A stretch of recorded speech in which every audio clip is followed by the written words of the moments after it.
Good day, my natural science learners. I hope you are keeping fantastic and that you are keeping safe in these difficult times.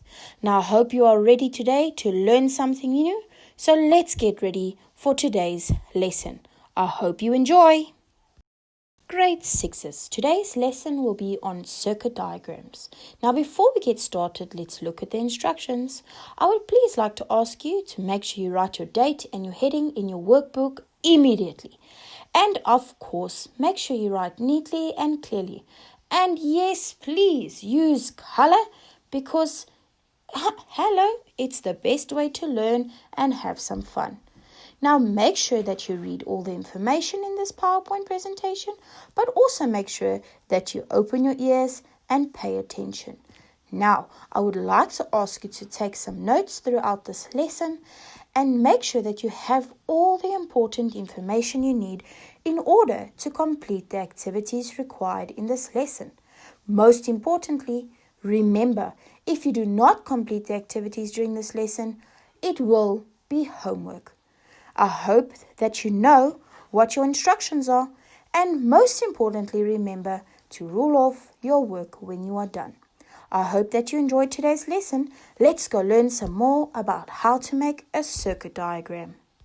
When we look at circuit diagrams, a circuit diagram is a diagram of an electrical circuit. It's a drawing using standard symbols for electrical components.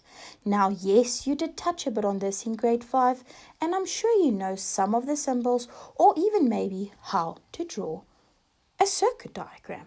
Now, the symbols used in circuit diagrams are each electrical component has its own symbol. Now, we cannot get confused by each symbol, and remember, each one has its own symbol. Now, people all over the world use the same symbol for each component. How amazing is that we use the same symbol no matter where we are in the world? And this is so that everyone can understand each other's circuits. Wow, imagine. So this is why we have the same symbols, so we understand each other's circuit diagrams. And then you build a circuit from these diagrams. Now remember, number 1, we need these symbols. Remember, you need to understand how to use these symbols and what the symbols are, as you are going to need to use this in your exam and tests when you draw your own circuit diagrams, or even if I ask you to label a diagram for me. Now, all over the world, wow, one day if you think you want to go somewhere else, you would be able to do something with electricity. Maybe you can become an electrician and you'll be able to tell what the circuit diagrams actually mean for each symbol. Isn't that cool? Now, I would like you to have a look at this slide, and this one is very important. And I would please like you to draw this table, or even at least name the component and draw the symbol. So this slide is extremely important. You need to understand this and learn and know about this for the future. Now, every circuit, every component has its own symbol, but we use the same symbols. So if you go look at a cell, we have a cell and we look at a long line and a small line. Now this cell is a source of electrical energy. The long line we actually call the positive terminal, and the short line we call the negative terminal. Now remember, electricity flows from negative to positive. So it goes from the negative terminal to the positive terminal. Then we look at our battery. Now a battery is made up of many cells. So there you would see we have a positive terminal, a negative terminal, a positive terminal, and a negative terminal. So we basically double up the cells. Now remember, it flows from negative to positive. So this is also a source of electrical energy. The next symbol we have is for a light bulb. Wow, now all it is a round circle with a cross through. And a light bulb converts electrical energy into light energy. Then we've got our open switch, and remember we would also have our closed switch. Now this is how we would indicate whether our circuit is open or closed. using this particular switch. When the switch is open switch, then the electricity is not flowing, but when it is a closed switch, the electricity is flowing. So an open switch its function stops the flow of electrical energy by making a break in the pathway. So when you see an open switch, you must understand that this is the way that it stops electricity from flowing, because it breaks the pathway of for electricity to flow. Then you've got a wire. Now a wire is just indicated by a straight line. And this is known for us as copper wire or metal wire, anything that conducts electricity. This function of the wire is it gives electrical energy a pathway to travel along. Make sure you have these symbols written down and know what the component, the symbol, and the functions are. Now, grade 6s, on the next slide, you will just see another example of the components and the symbols.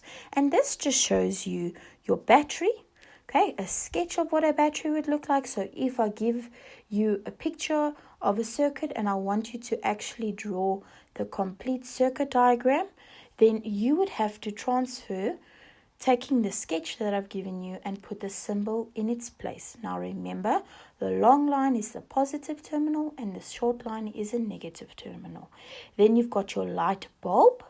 All right, now you know, circle and a cross on the inside.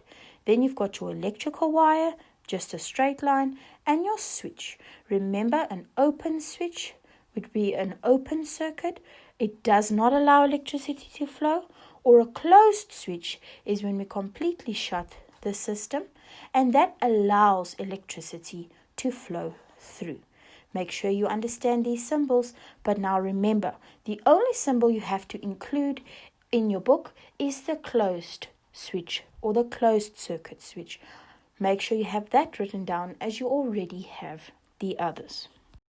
Now, grade 6s, when drawing an electrical circuit diagram, we draw a circuit diagram with the correct symbols.